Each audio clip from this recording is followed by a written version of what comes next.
Good morning, my good people. Sharks in the water. Once again, I'm driving out of the parking lot of my wife's workplace. So, on my way to work this morning,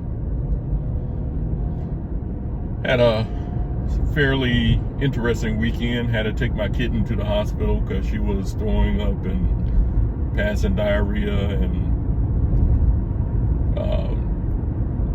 there's a possibility she might have the parvovirus, which they say there's no cure for it.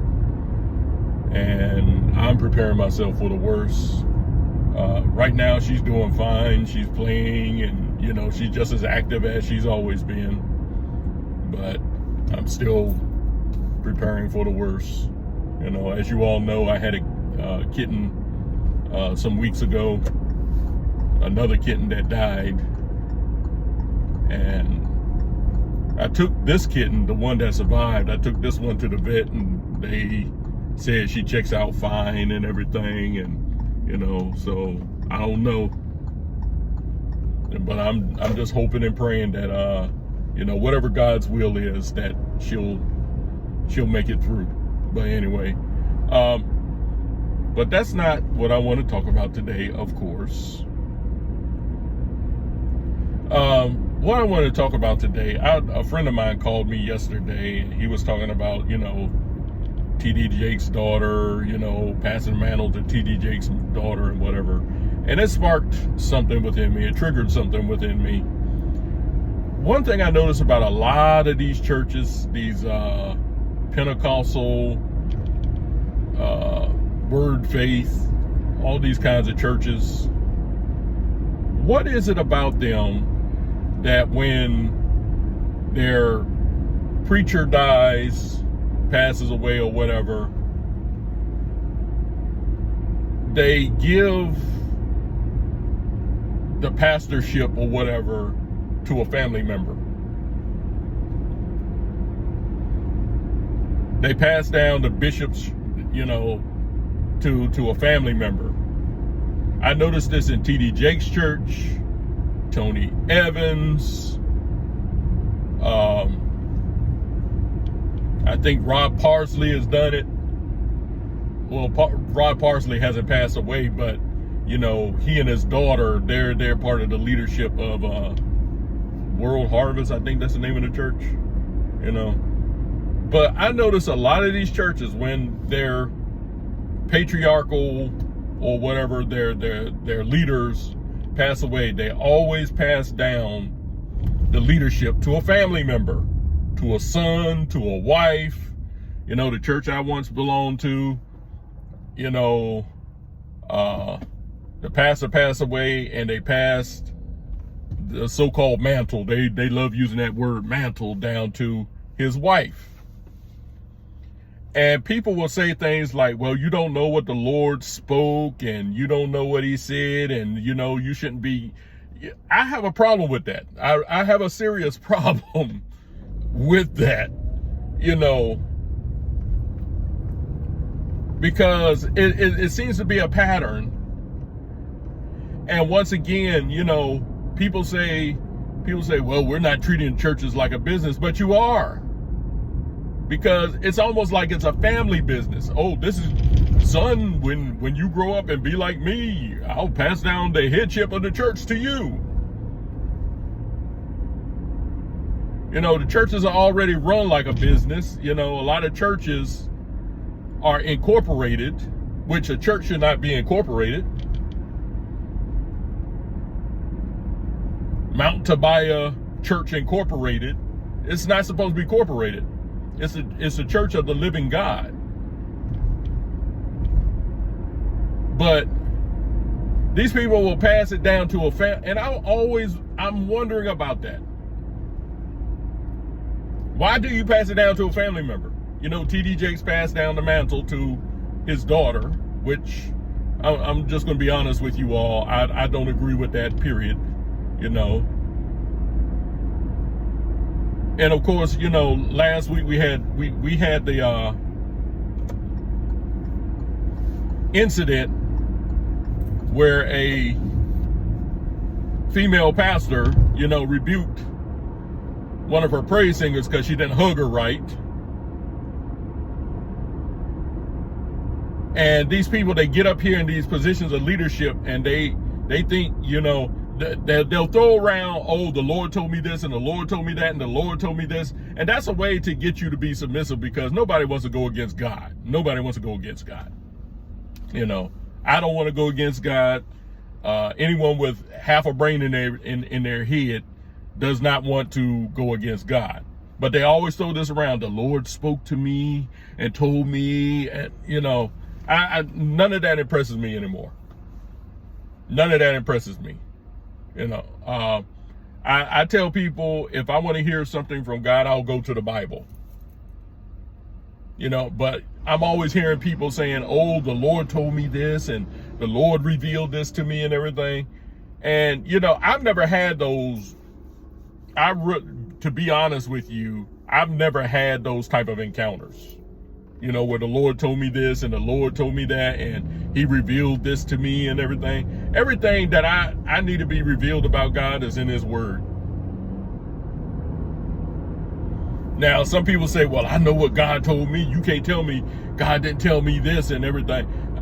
I don't know what you're hearing. A lot of times people they'll respond to the first thing that pops up in their head, and they'll think that that's the Lord talking to them. And that's the way how I used to think. The Lord just told me something. No, that's not the Lord. That's your own imagination. But getting back to family members, why do we pass the mantle of leadership down to a family member? And like I mentioned earlier, the church I used to go to, the pastor passed away last year. Been almost a year now. He passed away last year, and I was curious as to who was going to, take the leadership role, because there were several people there who I thought could qualify to be the pastor. And next thing you know, they're having an ordination service for his wife. They made her the pastor. And I was sitting there like, oh boy, yeah, here we go. It was obvious. I wasn't surprised. I was like,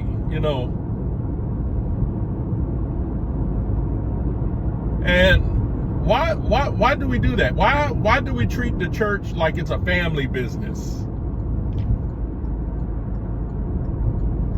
God only talks to you about your family members, but he doesn't talk to you about anybody else.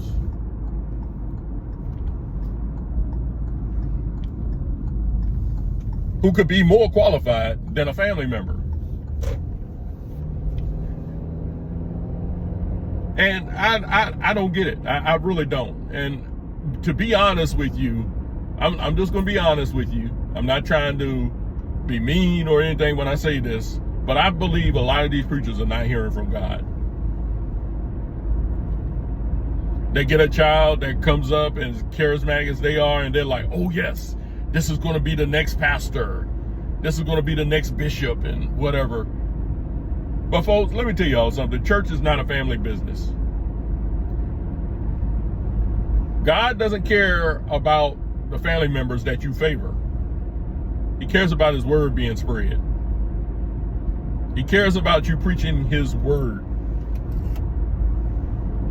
And I know a lot of us like to be all spiritual. Well, let me say this. Being spiritual is not wrong. But acting all spiritual, oh yeah, the Lord, he just gave me a word, and I'm not impressed by that anymore. I used to be, but I'm not impressed with that.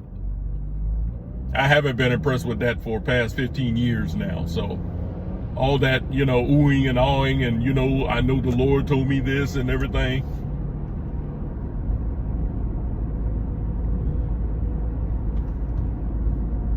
But why you had to pass pass the leadership down to your son or your daughter or your wife or your, it's always a family member. Someone please answer that for me. And, you can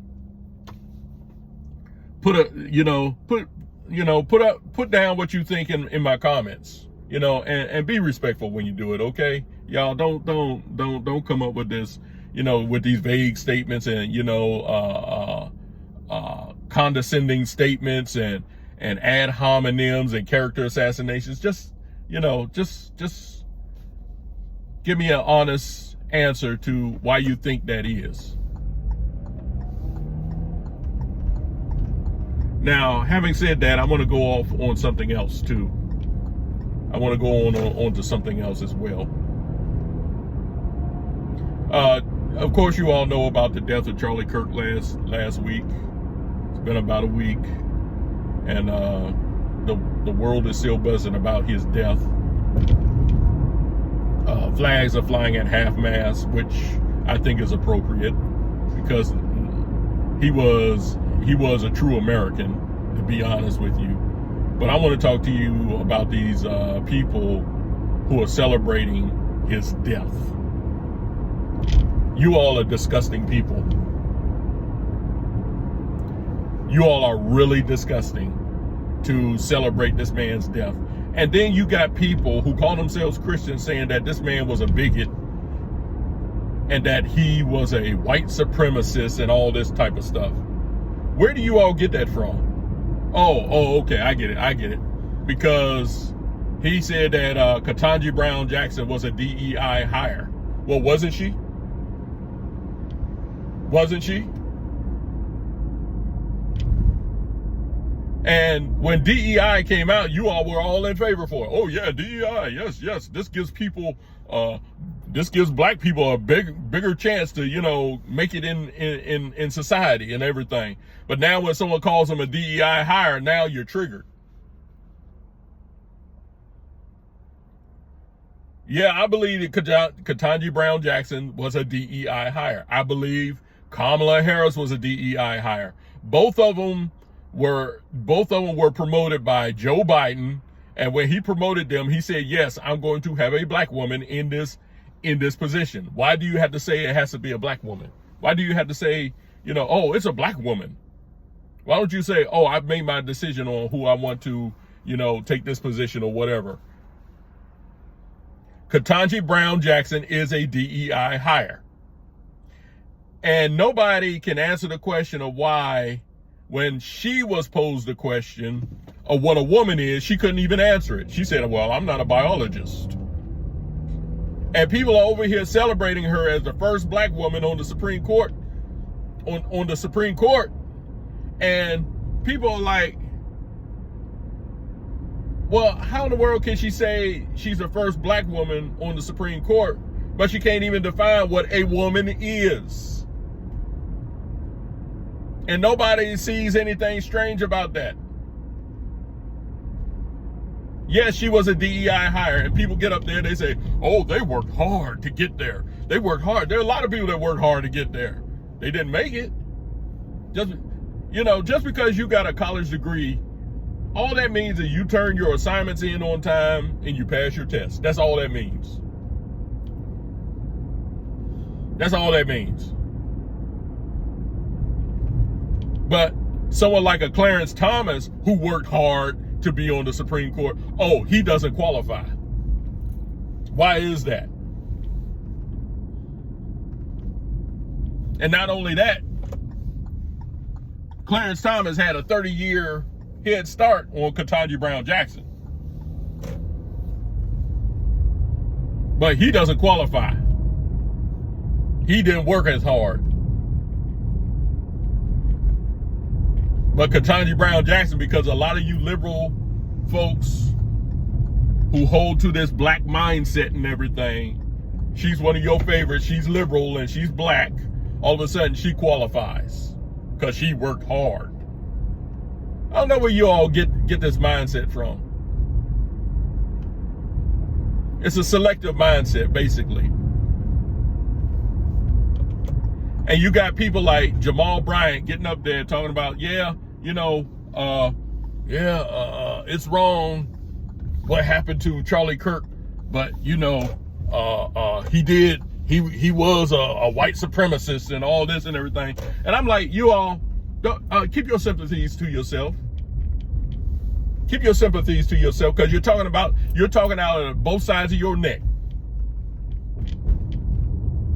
You're saying it's wrong to celebrate his death, but then you turn around and say, yeah, he was a white supremacist.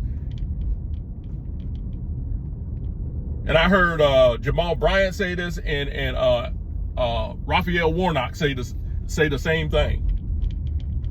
Keep your sympathies to yourself. You always got a cape for your little liberation theology. What happened to Charlie Kirk was wrong. Charlie Kirk was not a white supremacist. He was not a bigot. And for those of you all to say that, you really never listened to him. You listen to what the media may have said about him, but you never really listened to Charlie Kirk. Because there's no way you can listen to Charlie Kirk with an intent ear. There's no way you can declare that this man was a bigot. He wasn't a bigot at all. You may disagree with some things he says, yeah, but he was not a bigot. The only reason why you think he's a bigot is because how the media has portrayed him. And I see preachers up here calling this man a bigot. So-called preachers. You're not a preacher. You're supposed to preach the truth in God's word. You're not supposed to let politics infect your message. That's why I'm against preachers running for office. You don't let politics infect your message. And I don't get it with some of these people. You're supposed to preach the truth of God's word. Now, a lot of what I heard Charlie Kirk say, he infused it with the word of God. And I heard him speak one message. I was like, well, dog, this is a message that's missing in a lot of our churches. Why aren't our churches speaking like this? Charlie Kirk is not a preacher. He's not a preacher. But he's over here speaking the same thing that the churches are supposed to be speaking. But what do our church leaders do, especially the black churches? Oh, they got to go on politics. They got to go on civil rights. They got to do the liberation theology instead of just preaching the straight up gospel.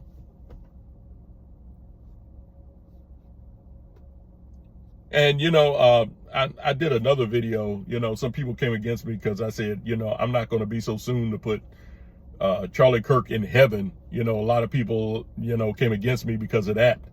I'm not the person that when a person dies, I'm just going to put them in heaven. I'm not going to put them in hell either.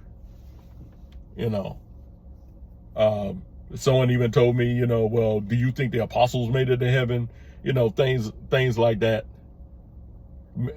My salvation is not based on whether I know somebody went to heaven or not. And like I said in the other video, I said I wouldn't be surprised if Charlie Kirk is up there, but I'm not going to be so soon to put him in heaven. And, a lot of you all want to put him in hell. I'm not doing that either. My thing is Charlie Kirk has gone to his eternal reward. And do I believe he's in heaven? He possibly could be. Possibly could be. That's the only answer I can give you. He possibly could be. From a lot of his messages, what I've heard, I was like, dog, this dude preaching the gospel. But I'm not so quick to put someone in heaven or hell. My thing is this: they're gone to the eternal reward. Those of you who are alive, you have a choice to make. If you were to die today, where would you spend eternity? And oh my goodness, the people who came against me when I said that I'm not going to put Charlie Kirk in heaven. Oh my gosh. And they totally missed my point of what I was talking about. They totally missed the point. I wasn't having I don't have any doubts about where Charlie Kirk may have ended up. I'm not trying to cast doubt on that or anything, but I'm like this. I just don't like putting people in heaven or hell, because I go to a lot of services, and I've gone to a lot of funeral services, and people are like, oh, I know he's up in heaven looking down on us. You don't know that. You don't know that. And I'm not saying, if you want to believe that he's in heaven, that's fine. That's fine. But don't come against a person when they say, I'm not going to put a person in heaven. And people said I'm confused, and I don't, are you sure about your salvation and everything? My salvation doesn't hinge on whether I believe a person went to heaven or not. So. But anyway, those are just some things I wanted to share this morning. And, please get out please understand what I'm trying to say. I hope you get something out of this and whatever, and don't just believe something because I say it or anything like that. Do your due diligence to do research and study and whatever, and stop letting the media feed you their rhetoric, because all they want you to do, all they are trying to do is to get a paycheck. And what they report on, they're trying to get a response out of you. And when their ratings go up, their paychecks go up too. So don't be feeding into the media, because a lot of you might think you do your due research and everything, but you're researching you're basically doing research on people who have your same mindset. And people come out and they tell me, oh, you get your mindset from conservatives and conservative media and all that and everything. I don't wait for conservative media to speak to me, tell me anything. Okay. Let's get that straight. Because I've listened to all the sides. I don't just sit there and say, oh, this is a liberal publication, I'm not going to read them because they're liberal, like some of you all do when it comes to conservatives. And conservatives do the same thing too. They do the same thing too. I don't want to read this because it's from a liberal, but a lot of you all out there, you got this, the word conservative is a trigger word to you. And when you hear that word, the first thing comes to your mind, oh, he's a conservative. That means he's a bigot. That means he's against women's rights and all that crazy mess. You don't even know what you're talking about. Because most conservatives, I'd say 95% of conservatives I've encountered are not like that. The number might be higher, but they are not like what people put them out to be. But they're only that way because you only think that way because media tells you to think that way. But I'm not a shield for conservatism, okay? A lot of what I believe just so happens to be the belief of a lot of conservatives. And in the past, I've said, yeah, maybe I am a conservative or anything, but I really don't like to go under that moniker. I am basically a born-again Christian who cares about the truth. If you are a conservative and you do something wrong, I'm going to call you out on it. If you are a liberal and you do something wrong, I'm going to call you out on it. Okay? A lot of people, they think Ben Shapiro will be a worthy replacement for Charlie Kirk, which I don't think you can replace Charlie Kirk. But, with Turning Point USA and whatever, a lot of people believe that